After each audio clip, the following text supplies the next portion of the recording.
Well, in this week's Cardiology Countdown, we have an interesting study on pregnancy outcomes in Marfan syndrome. Also, a look at the prevalence and control of hypertension over the last decade in the United States, some sobering news, and a battle of the potential blockbusters, the new antiplatelets. Which one works better for patients with high platelet reactivity despite clopidogrel? So first up is a very interesting series of patients with Marfan syndrome who undergo pregnancy. They studied 69 patients who had 199 pregnancies, and 170 of those came to live births, and looked at the outcomes in terms of acute complications, of aortic complications. Unfortunately, there were none. However, they did note that the growth of the aorta was faster during pregnancy, and outcomes were worse in patients who had prior pregnancies versus women with Marfan's who did not. And so I think some sobering news that there are long-term consequences of pregnancy, although the acute outcomes are reasonable. Next up, we have a study that comes from the NHANES surveys looking at hypertension and the control therein, spanning a little over a decade. And so they looked at surveys 1999 to 2000, then all the way up to 2010, to see what percentage of patients were classified as having hypertension and how was the control. Now, interestingly, the prevalence was about 30% in both men and women, and that has been roughly stable, slightly lower over time.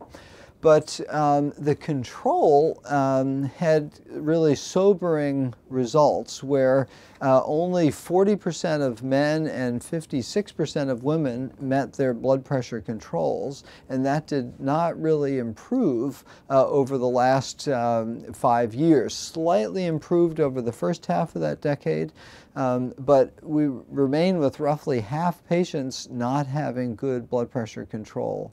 And so a reminder that here's a standard major risk factor with medications that are all generic largely, and yet we can't quite get good control of that risk factor. And the top pick this week is a very interesting study, a battle of two new drugs, a head-to-head study looking at platelet function of ticagrelor and prasugrel, the two more potent P2Y12 inhibitors, and studied specifically in patients who had high platelet reactivity despite clopidogrel, and so those clopidogrel-resistant patients. They had about 31% of a series of about 200 patients, and so 44 patients. And they randomized them and did a crossover study to getting the standard doses of ticagrelor and prasugrel. And interesting, ticagrelor had better results in terms of platelet function and inhibition. They used the Verify Now assay and got the PRUs down to about 40 or so with ticagrelor, actually 32, and it was more like 100 on prasugrel, and they did a crossover and confirmed those numbers. And so interestingly, in those clopidogrel-resistant patients, it appears that ticagrelor had better inhibition of platelet function. We don't, of course, know clinical outcomes in that situation, but I think very useful head-to-head information that we've not had previously. So for this week's Cardiology Countdown, I'm Chris Cannon.